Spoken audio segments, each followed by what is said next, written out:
RCB men's ಟೀಮ್ಗೆ coach ಆಗೋ ಆಸೆ ಅಂತೂ ಇದೆ. But it all depends. ನಮ್ಮ ಕೆಲಸ ನಾವು ಮಾಡ್ಕೊಂಡು ಹೋಗ್ತಾ ಇರಬೇಕು. ಆ್ಯಸ್ ಅ ಕೋಚ್ ನಮ್ಮ what is in our control ಏನಂತ ಹೇಳಿದ್ರೆ ನಾವು ಚೆನ್ನಾಗಿ ಒಳ್ಳೆ opportunity to play under lights, under pressure, ಟಿ ವಿನಲ್ಲಿ ಬರುತ್ತೆ, ಅದೆಲ್ಲ ಬೇರೆ ಬೇರೆ ಟೈಪ್ಸ್ ಆಫ್ ಪ್ರೆಷರ್ ಇದೆ. ಅದು batsman how do put pressure on the bowlers. So ಈ ಪ್ರಕಾರ ನಾವು ಪ್ರಿಪೇರ್ ಮಾಡ್ಕೊಂಡು ಹೋದ್ವಿ. ನಮ್ಮ ಸ್ಟ್ರೆಂತ್ ಮೇಲೆ ನಾವು ಆಡ್ತೀವಿ. ನಿಜ ಹೇಳ್ಬೇಕಂದ್ರೆ ಈ ಸಲ WPL ಗೆದ್ದಿದ್ದು ನಮಗೆ ಒಂದು ಸ್ವಲ್ಪ ಲಕ್ಕನೂ ಇತ್ತು. ಆ ಲಕ್ಕನೂ ಬೇಕು. ಸೇಮ್ ಲಾಸ್ಟ್ ಇಯರ್ ನಾವು ಹೆಂಗೆ ಪ್ರೊಸೆಸಸ್ ಮಾಡಿದ್ವಿ ಅದೇ ಥರ ಯೋಚನೆ ಇದೆ. ದಟ್ ಚೆನ್ನಾಗಿ ಮಾಡಬೇಕು, ಎಲ್ಲ ಮ್ಯಾಚಲ್ಲಿ ಚೆನ್ನಾಗಿ ಮಾಡಬೇಕು. ಆ್ಯಂಡ್ ಒಳ್ಳೆ ಟೀಮ್ ಒಳ್ಳೆ ಚೆನ್ನಾಗಿದೆ. ಆ್ಯಂಡ್ ಏನೋ ಬ್ಯಾಲೆನ್ಸ್ಡ್ ಆಗಿದೆ ಯಂಗ್ಸ್ಟರ್ಸ್ ಮತ್ತು ಸೀನಿಯರ್ ಪ್ಲೇಯರ್ಸು. ಸೊ ಎಲ್ಲ ಮ್ಯಾಚ್ 1 by 1 ಮ್ಯಾಚ್ ಅಂತ ಆಡಬೇಕು, ಗೆಲ್ಲಿಸ್ಬೇಕು. ಆ್ಯಂಡ್ ತಿರ್ಗಾ ಆಪರ್ಚುನಿಟಿ ಸಿಕ್ಕಿದ್ರೆ ಫೈನಲ್ಸ್ ಬರೋದು, ಅದು ಓಪನ್ಲಿ ನಾವು ತೊಗೊಂಡ್ಬಿಟ್ಟು ಆ್ಯಂಡ್ 1 ಸ್ಟೆಪ್ ಫರ್ದರ್ ಹೋಗೋಣ ಅಂತ ಯೋಚನೆ ಇದೆ. T20 ಅಲ್ಲಿ ಆ ಥರ ಹೇಳೋಕ್ಕಾಗಲ್ಲ. ಎಲ್ಲ ಟೀಮ್ ಬ್ಯಾಲೆನ್ಸ್ಡ್ ಆಗಿದೆ. ಎಲ್ಲ ಟೀಮ್ ಆಬ್ವಿಯಸ್ಲಿ ಇಂಪ್ರೂವ್ ಆಗಬೇಕಂತ ಎಲ್ಲ ವರ್ಷ ಟ್ರೈ ಮಾಡ್ತಾರೆ. ಸೊ ಎಲ್ಲ ಟೀಮ್ ಸ್ಟ್ರಾಂಗಾಗಿದೆ. ಆ್ಯಂಡ್ T20 ಯಾರು ಚೆನ್ನಾಗಿ ಮಾಡ್ತಾರೆ ಅದು ಅವ್ರ ದಿನ ಯಾರ್ದಿರುತ್ತೆ ಅಂತ ಅದು ನೋಡಬೇಕು. ಆ್ಯಂಡ್ ಎಲ್ಲ ಮ್ಯಾಚ್ ನಮ್ಮ ದಿನ ಇರಬೇಕು ಅಂತ ನಮಗೆ ಆಸೆ ಇದೆ. ಆ್ಯಂಡ್ ಅದೇ ಟ್ರೈ ಮಾಡ್ತೀವಿ. ಸಖತ್ ಆಪರ್ಚುನಿಟಿ ಕರ್ನಾಟಕ ಪ್ಲೇಯರ್ಸ್ಗೆ. ಬಿಕಾಸ್ ನಾವೆಲ್ಲ ಇದರಿಂದನೇ ಬಂದಿರೋದು. ಈ KPL ಮಹಾರಾಜ T20 ಆಡಿನೇ ಬಂದಿರೋದು.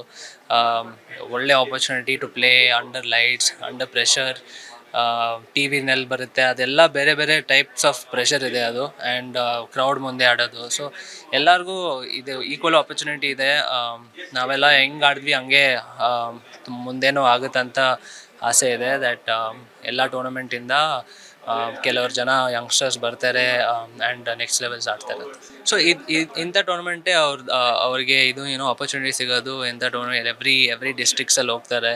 ಎಲ್ಲ ಡಿಸ್ಟ್ರಿಕ್ಸಲ್ಲಿ ಟ್ಯಾಲೆಂಟ್ ಹಂಟ್ ನಡೆಯುತ್ತೆ. ಸೊ ಅದೇ ಆಪರ್ಚುನಿಟೀಸ್ ಆ್ಯಂಡ್ ಅದೇ ಅವ್ರ ಆಪರ್ಚುನಿಟೀಸಾಗಿ ಗ್ರ್ಯಾಬ್ ಮಾಡಿ ಅವ್ರ ಸ್ಕಿಲ್ನ ತೋರಿಸಿ ಆ ಥರ ಏನೋ ಯೋಚನೆ ಮಾಡಿಲ್ಲ. ನಮ್ಮದೇ ನಮ್ಮ ಟೀಮ್ ನೋಡಿ ಪ್ಲ್ಯಾನ್ ಮಾಡಬೇಕು ಅಂತ ಇದ್ದೀವಿ. ಆ್ಯಂಡ್ ಎಲ್ಲ ಮ್ಯಾಚ್ಗೆ ಬೇರೆ ಬೇರೆ ಪ್ಲ್ಯಾನ್ ಇರುತ್ತೆ. ಆಬ್ವಿಯಸ್ಲಿ ಆಪೋಸಿಷನ್ ನೋಡಬೇಕು, ಬೇರೆ ಟೀಮ್ ಹೆಂಗೆ ಆಡ್ತಾ ಇದ್ದಾರೆ ನೋಡಬೇಕು. ಸೊ ಟೂರ್ನಮೆಂಟ್ ಮುಂಚೆನೇ ಆ ಥರ ಯೋಚನೆ ಮಾಡೋಕ್ಕೆ ಹೋಗಲ್ಲ, ನಾವು ಈ ಥರನೇ ಆಡ್ತೀವಿ ಅಂತ. ನಮ್ದು ಫಸ್ಟ್ ಏನು ನಾವು ಹೆಂಗೆ ರೆಡಿ ಆದ್ವಿ ಅಂತ ಹೇಳಿದ್ರೆ ಫಸ್ಟ್ ನಮ್ಮ ಸ್ಟ್ರೆಂತ್ ನಮಗೆ ಗೊತ್ತಿರಬೇಕು. ನಮ್ಮ ಟೀಮಲ್ಲಿ ನಾವು as a team Mysuru Warriors ನಮ್ದು ಏನು ಸ್ಟ್ರೆಂತ್ ಇದೆ. So based on that we started preparing. At the same time we need to look at oppositions ಅಲ್ಲಿ ಹೆಂಗೆ ಏನು ಅಂತ. ಸೊ T20 ಈ ಗೇಮ್ಸ್ ಎಲ್ಲ ಹೆಂಗೆ ಅಂತ ಹೇಳಿದ್ರೆ it's all about intent. It's all about pressure ಹೆಂಗೆ ಹ್ಯಾಂಡಲ್ ಮಾಡ್ತೀರಾ ಅಂತ, how to put the pressure on to the opponents. And ಅವರಿಂದ ನಾವು ಹೆಂಗೆ ಆ ಪ್ರೆಷರಲ್ಲಿ ನಾವು ಹೆಂಗೆ ಪರ್ಫಾರ್ಮ್ ಮಾಡ್ಬೋದು ಅಂತ. So entire practice was basically pressure ಹಾಕೋದು ಹೆಂಗೆ ಅಂತ. So when we are batsman how do put pressure on the bowlers. So ಈ ಪ್ರಕಾರ ನಾವು ಪ್ರಿಪೇರ್ ಮಾಡ್ಕೊಂಡು ಹೋದ್ವಿ. ನಮ್ಮ ಸ್ಟ್ರೆಂತ್ ಮೇಲೆ ನಾವು ಆಡ್ತೀವಿ. ಇಡೀ ಟೂರ್ನಮೆಂಟ್ ನಮ್ಮ ಸ್ಟ್ರೆಂತ್ ಮೇಲೆ ನಾವು ಆಡ್ತೀವಿ. So we are expecting, I won't say last year mistake ಮಾಡಿದ್ವಿ ಅಂತ. We reach the final. So definitely it was not a mistake. ಹೆಂಗೆ ಅಂತ ಹೇಳಿದ್ರೆ ಇಲ್ಲಿ it was one moment. It was, I would say, one over. If we had held pressure situation, if we had made right decisions, good, quick and right decisions, I think we would have crossed over. But then it didn't happen. But throughout the tournament, now we need to under pressure, how do we make good, right decisions as batsmen, bowlers or fielders. ಅದನ್ನು ಇಟ್ಕೊಂಡು ನಾವು develop ಮಾಡ್ತಾ ಇದ್ದೀವಿ. So again ಇದು ಹೆಂಗೆ ಅಂತ ಹೇಳಿದ್ರೆ ಇದು team is different. Last year ಥರ ಟೀಮ್ ಅಲ್ಲ. So they are new players in the team. So ಹಂಗಾಗಿ every team has the same issue. So ನಮ್ಮದು again we prepared in a same way like what we did last year, but with little more intensity, with little more purpose ಅಂತ ಹೇಳ್ಬೋದು. ಇಲ್ಲ, ಆಸೆ ಅನ್ನೋದು ಇದೆ. RCB men's ಟೀಮ್ಗೆ coach ಆಗೋ ಆಸೆ ಅಂತೂ ಇದೆ. But it all depends. ನಮ್ಮ ಕೆಲಸ ನಾವು ಮಾಡ್ಕೊಂಡು ಹೋಗ್ತಾ ಇರಬೇಕು. As a coach what is in our control ಏನಂತ ಹೇಳಿದ್ರೆ ನಾವು ಚೆನ್ನಾಗಿ ಆನೆಸ್ಟಾಗಿ ನಮ್ಮ ಕೆಲಸ ಏನೋ ಅದನ್ನು ಮಾಡ್ಕೊಂಡು ಹೋಗ್ಬೋದು. ಔಟ್ಕಮ್ ಯಾರು ಪ್ರಾಮಿಸ್ ಮಾಡೋಕ್ಕಾಗೋದಿಲ್ಲ, but effort we can promise. So that is something that I have always done. As a coach ನನ್ನ ಕೈಲಿ ಏನಾಗ್ಬೋದು ಅದನ್ನು ಮಾಡಿ ನಾನು ಮುಂದೆ ಹೋಗ್ತಾ ಇರ್ತೀನಿ. If it gets great, if it doesn't get, I will still continue working. ಅವ್ರದ್ದು ಸಿಟ್ಟು ಅವ್ರು ಎಕ್ಸ್ಪ್ರೆಸ್ ಮಾಡ್ಕೊಳ್ತಾರೆ.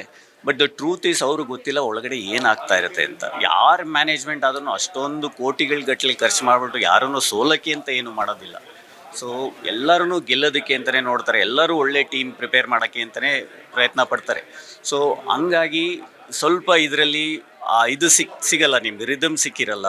ಪ್ಲೇಯರ್ಸ್ ಒಳ್ಳೊಳ್ಳೆ ಪ್ಲೇಯರ್ಸ್, ನಮ್ಗೆ ಆರ್ ಸಿ ಬಿಲಿ ಏನು ಪ್ಲೇಯರ್ಸ್ ಚೆನ್ನಾಗಿಲ್ಲ ಅಂತ ಏನಿಲ್ಲ, we had the best players. ಆ ಪ್ಲೇಯರ್ಸ್ ಅಂಡರ್ ಪ್ರೆಷರ್ ಪರ್ಫಾರ್ಮ್ ಆಗಬೇಕು. ದೇರ್ ಆರ್ ಸರ್ಟನ್ ಟೈಮ್ಸ್, ನಿಜ ಹೇಳಬೇಕಂದ್ರೆ ಈ ಸಲ WPL ಗೆದ್ದಿದ್ದು ನಮಗೆ ಒಂದು ಸ್ವಲ್ಪ ಲಕ್ಕೂ ಇತ್ತು. ಆ ಲಕ್ಕೂ ಬೇಕು, ಯಾವುದೇ ಟೀಮ್ ಏನು ಟೂರ್ನಮೆಂಟ್ ಗೆಲ್ಲೋದಕ್ಕೆ ಆ ಲಕ್ಕು ಕೂಡ ಬೇಕು. ಹಂಗಾಗಿ ಐ ವುಡ್ ಸ್ಟಿಲ್ ಸೇ ದಯವಿಟ್ಟು ಕಂಟಿನ್ಯೂ ಮಾಡಿ ಸಪೋರ್ಟ್ ಆರ್ ಸಿ ಬಿಗೆ.